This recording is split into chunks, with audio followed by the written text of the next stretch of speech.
let's get to it. The topic of today is depression and anxiety, suicide, PTSD, and the church.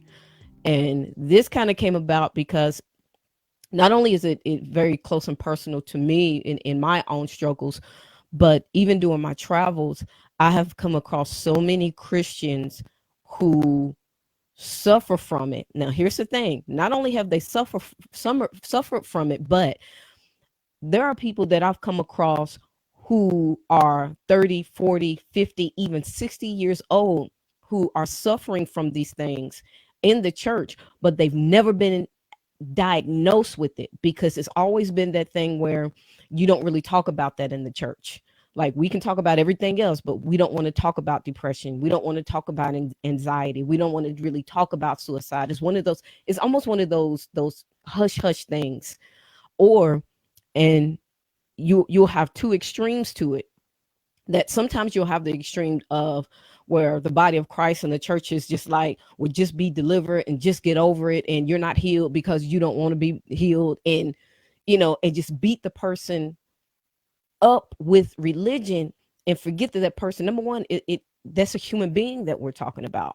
It's not cattle. It's not, sometimes there are, now I know people who have suffered from drug and alcohol abuse, and God did a thing and bam, they were delivered, and it was gone. But there are other people who had to walk that process out until they got to victory. And it may have took 10, 15 years to do it. Like the children of Israel, some of them had to walk around a 40-year mountain before those who were meant for it could enter the promised land. So I can't just say, snap your fingers and everything's going to be fine. But then you have the other part of it where people are extreme left and they're on the medical side of it, where they're like, well, you have to take this medication, this medication, this medication, this medication, and everything will be okay. But it still doesn't deal with the emotional and the spiritual aspect of it today. So for those of you who are looking at severe medical things, I'm going to touch on a little bit, but that's what God has really put it on my heart, is to go in for those who have been struggled with it and have been hidden. Um, and even those, Lord God, help me with this. God showed me that there are a lot of people who are struggling with PTSD, severe depression, suicidal thoughts and tendencies, and anxiety. Now watch this, anxiety and depression is not the same thing.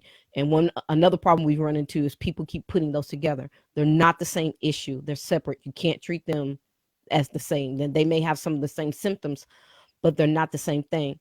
So the Lord was showing me there are some people who are 40, 50, 60 years old who are struggling with these things.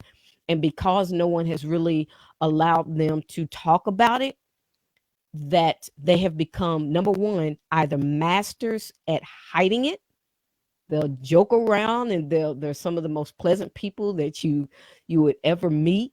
They'll joke around, or they're on the extreme opposite side, to whereas they're really acting out and they're very destructive, and they don't know what to do about it. So when I have a couple of guests today, and we're just gonna talk, and I'm going to bring them on. I have my first guest here, um, whose name is Angel. Hello there, Angel.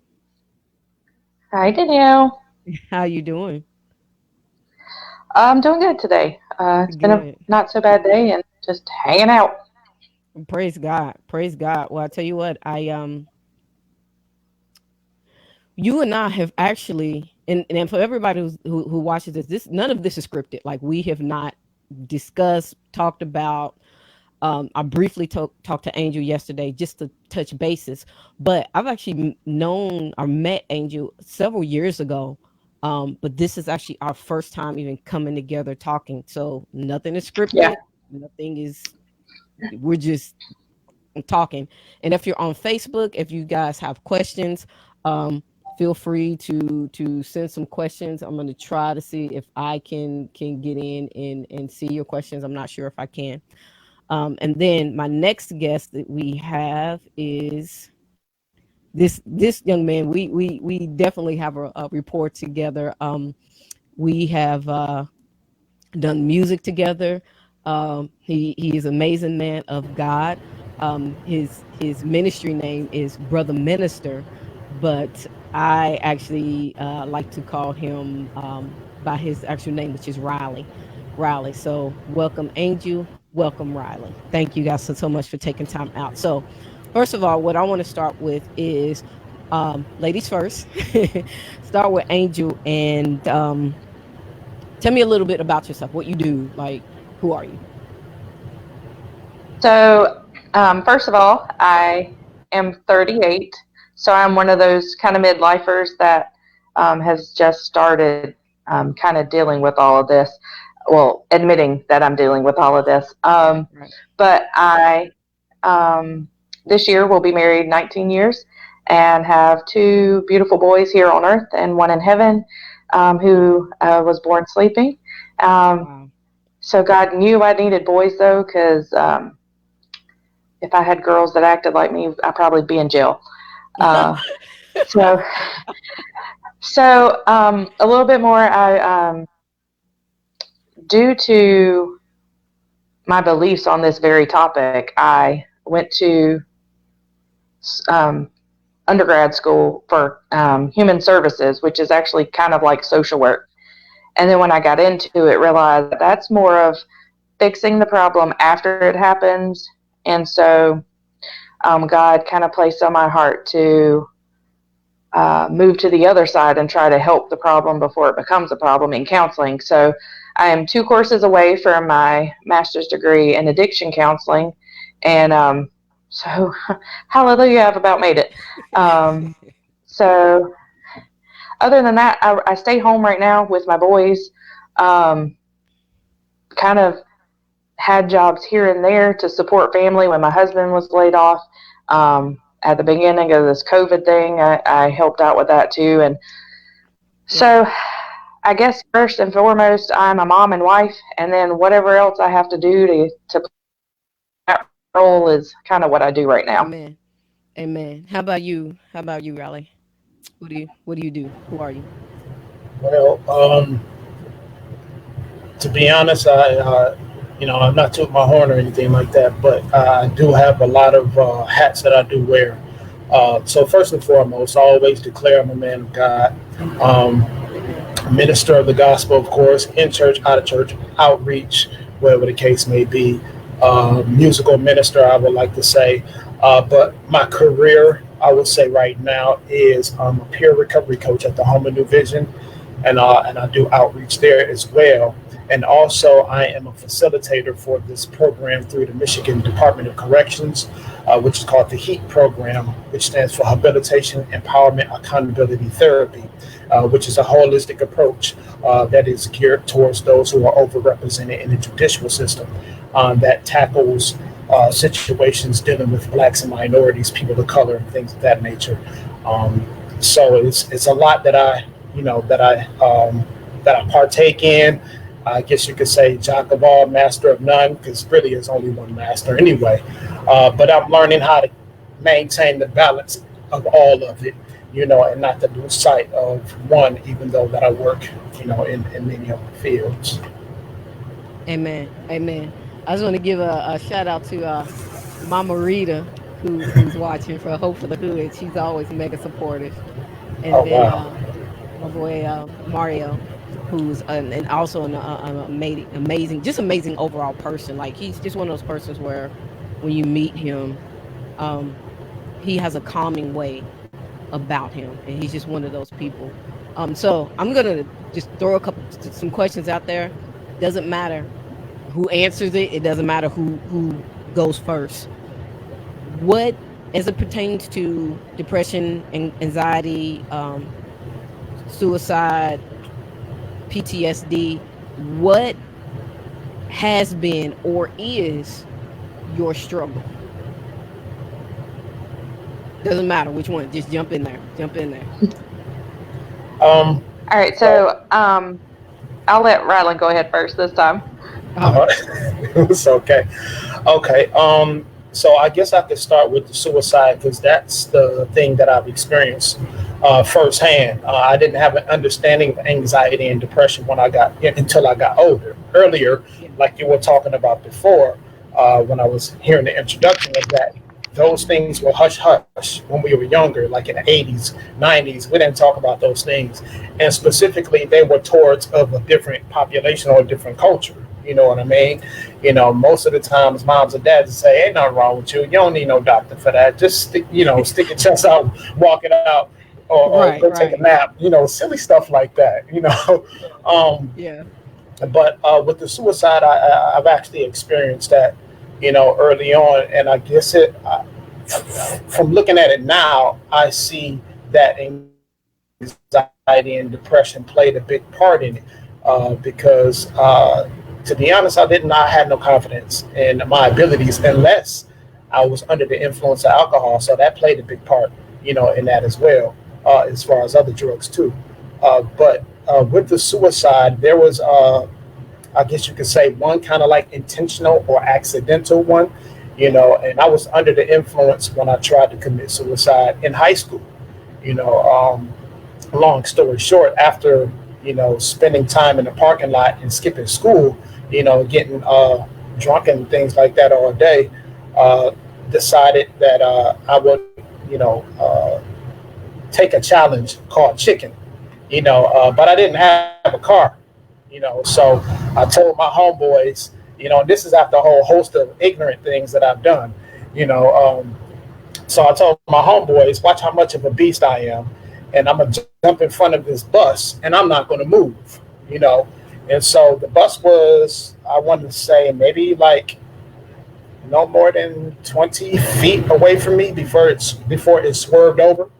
So I won the game, like and then I yelled back at my homeboys, and I said, look how much of a dog I am.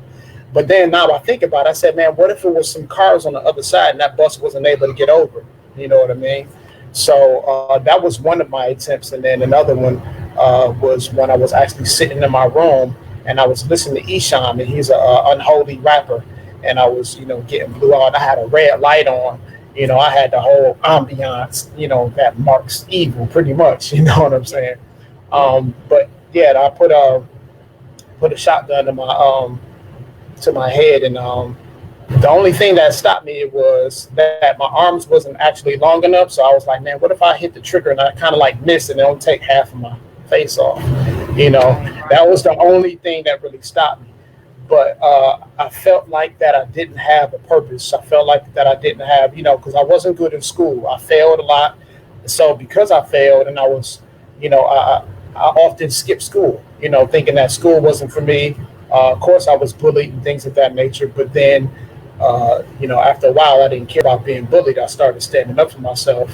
And I got into a whole lot of things, I will say this, and this is not to defame my mom. My mom is totally different than she was back in the day. But I didn't feel like my mom loved me, what I'm saying, then like she does now. Like the care and the comfort and the holding, the hugging, tell you that no matter what you do, I still got your back. It was more of the opposite. It was more like, you stupid, you just like your dad, Right, and right. things of that nature, and you can't do this right, and I wish I never had you. Dang. So those things sunk into me, and now that I can view it, now I look at it. That was pretty much a lot of trauma. You know what I'm saying? And trauma plays a big part in this anxiety and this depression as well as suicide. So Yeah. you can't really like escape any of them. Right. If you're dealing with one, a lot of times it's accompanied by another as well. What about you, Angel?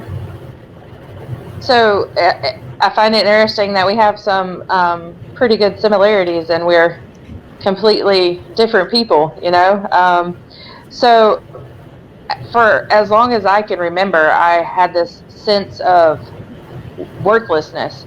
My dad left when I was really young, so that made my mom a single mom who had to work really hard and long hours. And so a majority of my younger childhood, I was raised by a family member, which wasn't bad, but looking back, that wasn't normal either, the way it was intended to be. So that was all my life. Like I always felt like I had to prove myself to people. And so in high school, um, sorry. Um, and in high school, um, I had my first boyfriend, and then that's kind of when things kind of went wrong.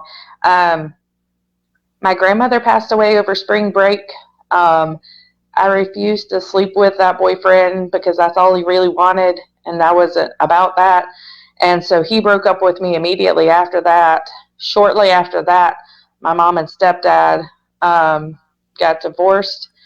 He was the only dad I knew for 16 years because my dad was an alcoholic and didn't have much of a involvement in my life.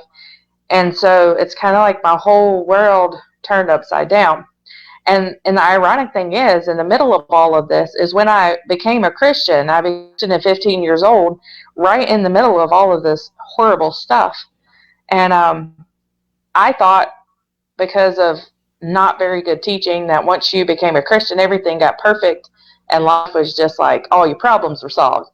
Well, that did not happen. And that's when my issues with suicidal thoughts happened. Um, and like, thinking back as a teenager, they were kind of dumb. Like, I don't even want to share them because they're dumb and I don't want to give anybody any, but they were stupid stuff. I mean, it was like they would never work. So I don't really know what I was thinking. Um, but I did start self harming by cutting.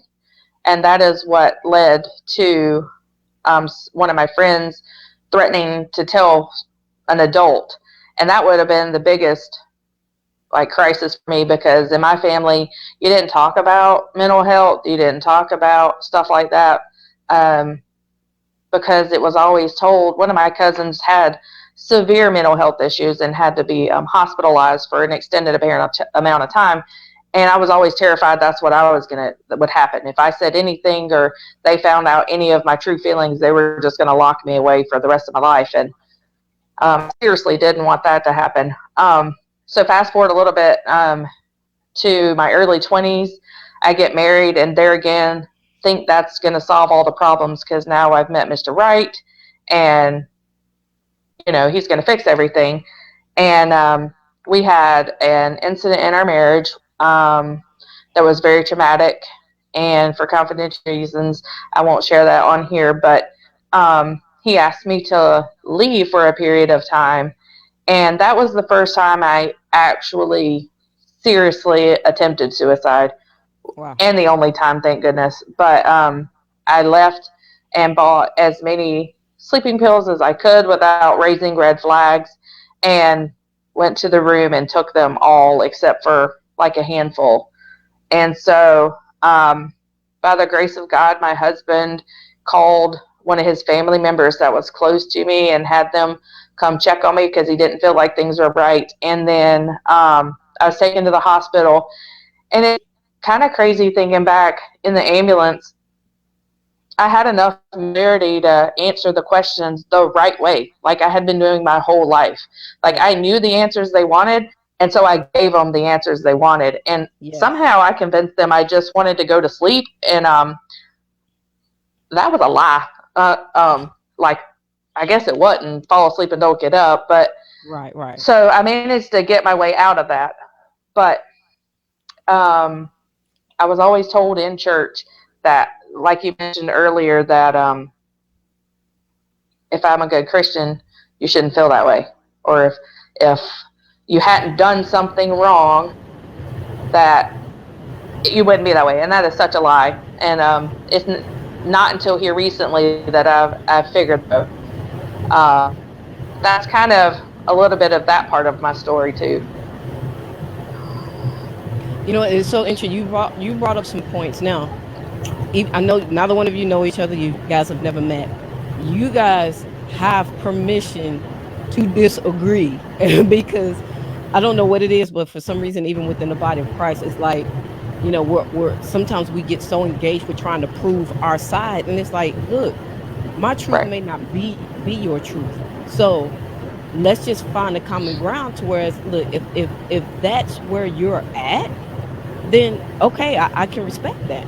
So I'm gonna throw some things out there, and if you guys are, even if you guys are on two different sides of the fences of it, just know that it's okay to disagree. Yeah. Disagree. We don't have to be disrespectful. We don't have to fall out. And you're not my brother and sister in the Lord. It's just we have different opinions now. And I preference that like that because I know for me, I struggled my whole life with deep depression, and I knew I had it, but it's one of those things where even when I was reaching out for help, because I was always in the church, the people were like, "You don't have a problem, like you're fine, just keep coming to church." And even with being in ministry, they were like, "Well, just preach, just keep preaching, just keep Right. ministering, and everything will be fine." But it was never addressed. So to go home in silence and have to deal with that, that made it even worse because I wasn't able to talk about it. And I know personally, the few people that I did try to talk to it about it, as soon as I would say, "Hey, I'm battling depression," it was an instant onslaught of no, no, no, no, no, you're not. Stop talking. Stop saying it. Stop. And I'm like, I gotta get this out. Like you won't even allow me to get it out. And it was said, well, if you say that you're battling with depression, then you're claiming it and it's yours. And I'm like, that's not what I'm doing. But if I'm not allowed to, if I'm not allowed to, the Bible talks about confess your sins one to another. It also talks about we overcome by the blood of the lamb and by the word of our testimony. If I can't acknowledge that this is something that I'm struggling with to get help, then how am I supposed to overcome it? Because we're not allowed to deal with it. We're not allowed to talk about it. So how can I get to that point of I'm overcoming by my testimony if you guys won't allow me to deal with it? So have either one of you guys dealt with that? And if so, like what has been your response? Like how did you deal with it? I had the same similar experience. Pray more, read your Bible more, do more devotions. You're not spending enough time at church. It was always do more. Um, Yeah. it actually wasn't until about a year and a half ago when we moved where we are now, and I joined a CR, which is Celebrate Recovery. It's a Christian Mhm. 12 step program, and what you were saying earlier about giving your testimony, I'm not claiming depression. I'm admitting that I have it. And so that's what I heard you say when you were saying that you're claiming it. No, you're not really. You're just admitting, which is the Yeah. first step of the 12. You admit that you have a problem. And so it wasn't until I worked that program and actually I started for other reason. I actually started for codependency, but Mhm. I have worked through that and I'm now working on depression. So um, to me, it wasn't until I found the right group of brothers and sisters in Christ that Mm. I could. I think that's very, very important. And Riley, I'll have you chime in. I think it's very important because sometimes, especially when that pressure builds up so much, we want to talk about it. We really do. But for anyone that's out there who's like, you're battling depression, you're battling suicide, you're battling anxiety, which again is not the same thing. You're battling post-traumatic stress syndrome. um Sometimes you'll want to reach out. Sometimes it builds so much, and it's almost like you shake a soda bottle and then you take the top off and it's like everything comes out. Now what I've experienced, that is the danger in that, is that you have to be careful of who you talk to, because I've literally had some people to turn around and they'll use that as fuel and almost like a controlling thing against you. I've had people who to try to feed into it. Oh, well, you can't do this because of your condition, or you can't do that because oh, well, you have a mental illness, and it's like they'll put a cap, and all of a sudden it's you're an invalid and you can't do anything, and they'll try to use that to manipulate, um and it can cause toxic friendships. So I think one of the things that are important, this is why say, Riley, this is I want you to chime in on this because of your job and what you do, is that when you need to talk about it, which we all do, if you're going through it, don't think that you don't need anybody to talk to, because one of the steps of healing is that you have got to have that outlet for it.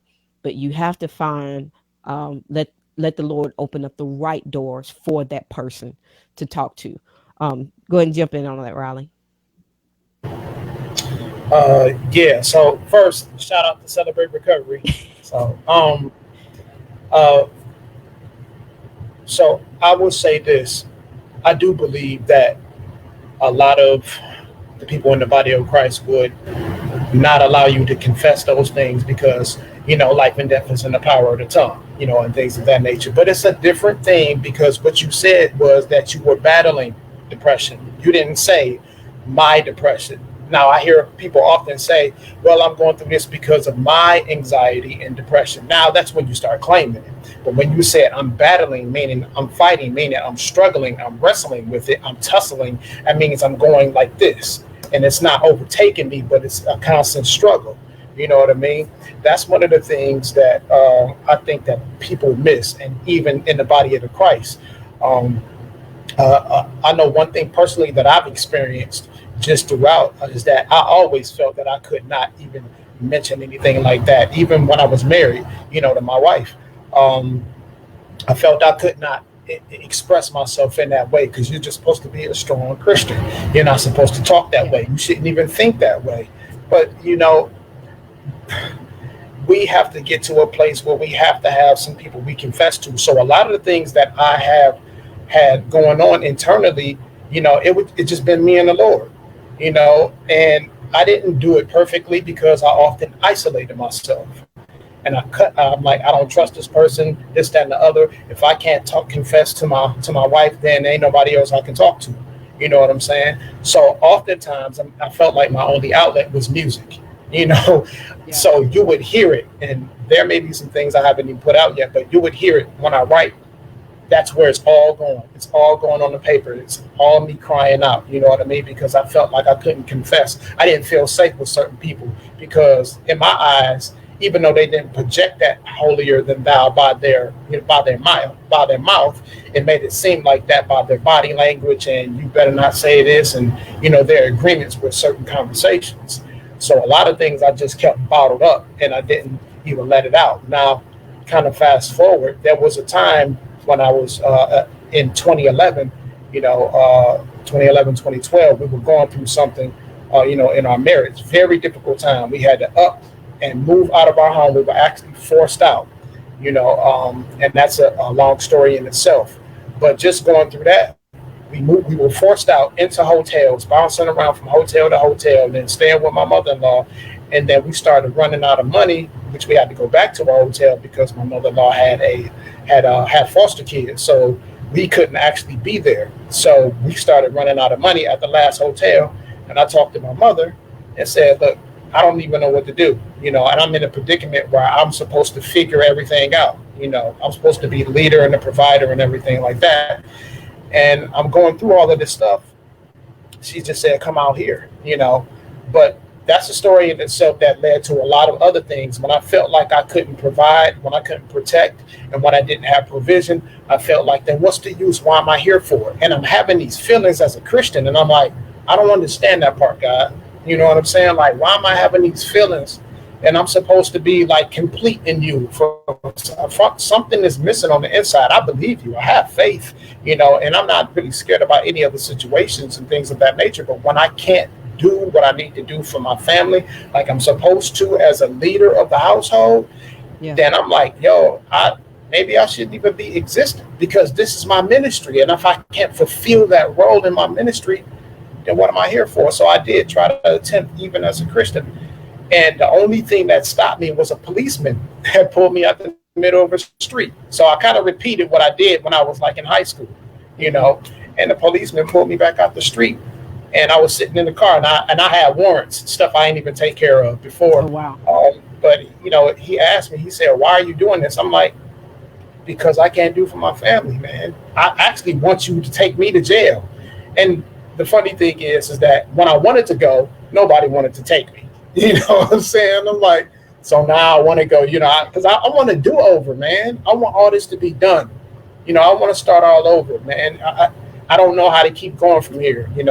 I'm in between jobs, or I don't have enough. All this stuff just played a part in, So, but I lashed out that way because I didn't have anybody that I could talk to, that I can confess, that I can admit, that I Right. could bring to light what I was going through. You know what I'm saying? And that's part of that confession. Let me ask you guys this question. Angel, introvert or extrovert? Introvert. Rylan? Oh yeah, definitely introvert. Now I ask that question because I think when you deal with certain issues, it is it's displayed differently. For instance, me, and I've talked to you guys about it. I'm extreme introvert. I'm about as introvert as they come. Like I'll be in a room full of people and be quiet as all get out. In fact, when God called me to ministry, I was like, "You've got to be joking, because there's no way that's gonna happen with me." But one of the things about battling depression and suicidal tendencies and anxiety and PTSD is that as an introvert, you almost have two different extremes to it, because you have that extreme to whereas you're just quiet and you're off to yourself, and people will say things around you that really get to you. But as an introvert, you don't say anything. So you just, it's like you take something and you put it in a container and you keep stuffing it in, you keep stuffing it in, and keep stuffing it in. And then when we go home, it's like we're thinking about it a lot. We're thinking about it. But then on the other side of that, especially as I got into ministry, what happened was that a lot of people were like, well, you're too quiet. Like we need you to liven it up. We need you to loosen it up. So I went to the other side of that and became like the quote unquote class clown.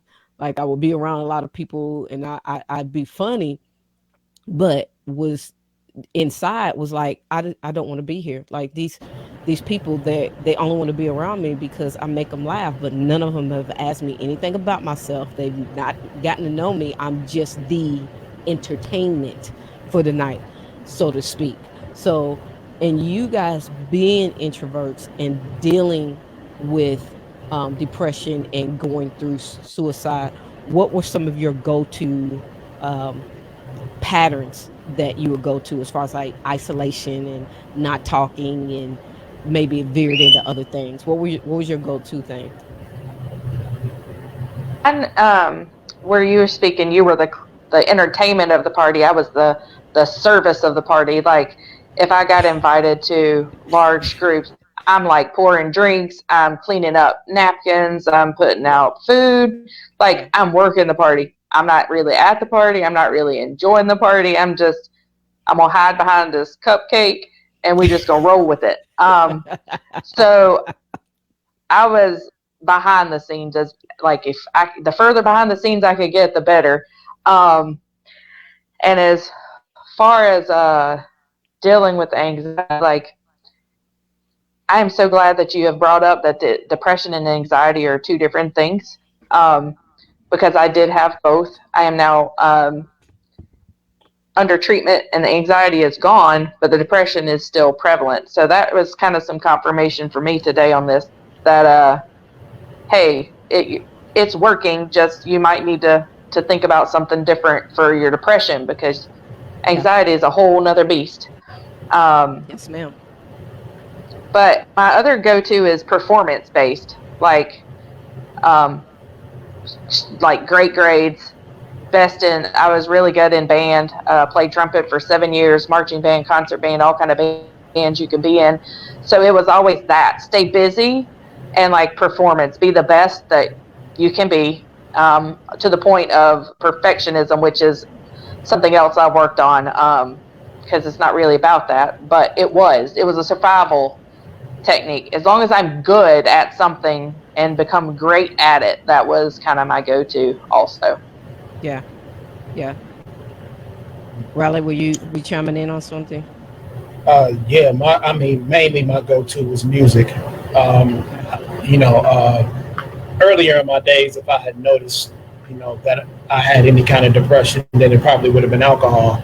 But walking the Christian life, I feel like I did not want to go back to that just because I didn't want to. I felt like I was spitting God's face to revert back, especially being delivered from it. So yes, music, I would bury myself in it. It was an aid for me as well, and I recognize that right now. And also, yes, isolation. I lock myself away from people. Some people be wanting to hang, and I'll be like, okay, yeah, we can hang, and hopefully they'll change their mind. And when they did, I'm like, okay, yeah, we can do this another time. If you don't really feel like it, it's okay. A lot of times I would just agree, just what I'm saying, because I didn't want to be like, I don't want to. I'm pushed away from you. It's really me. You know what I mean? I really want to Yeah. be by myself because Yeah. this is my mind all the time. And I'm a night owl, so I'm 3, 4 o'clock in the morning. All the time, all my life. You know, um, a lot of things I internalize, or as someone has said to me earlier, I'm very analytical. So I'm always like, I'm not catastrophizing, but I'm like looking and I'm like, oh, what does that really mean? Why did this person say this? Why does that go that way? And I'm like, let me figure this out. Oh, matter of fact, maybe it's in the word. Or then, and I'm doing all of these things. So that's what I do. And I won't neglect the fact that I go to the word and go to prayer. But I will be honest about one thing though. It was very, very discouraging when I went to God in prayer. And it's like, I don't hear anything. You know what I mean? Like very quiet, very still, you know. And I'm like, okay. They said maybe you talk too much when you pray. So I'm sitting, I'm meditating. I'm waiting on you, God. I'm not hearing nothing. You know what I mean? So it's like, okay, I don't know what direction to go in.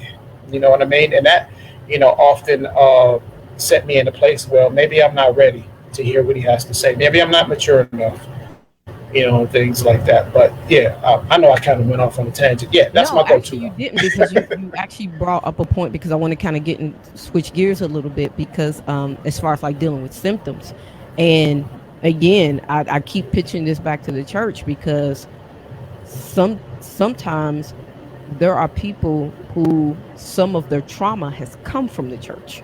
So that's why I kind of like if you may be dealing with depression, and then because of the connection with the church and being beat up with, and I'm glad you used the word deliverance, that all of a sudden that causes trauma that adds on to what you're already going through, or it causes trauma to add on to the anxiety. It causes more trauma on top of PTSD. And so I kind of want to talk even about symptoms. For instance, I dated a guy who was extremely bipolar with schizophrenic tendencies. Now, I didn't know it at the time that we first got in a relationship because, and he didn't explain to me later, is that when you're some medications that you're on for certain things, it will cause your system to balance out. But you have to change. Like for him, he had to go in to redo his medication 3 times a year because it would only stabilize him for so long, and then he would start to have episodes. It was him, his brother, and his aunt. Now, for us, we would look at it on the spiritual side and say, well, it's just a generational curse, and all he has to do is just break it, and all he needs is deliverance.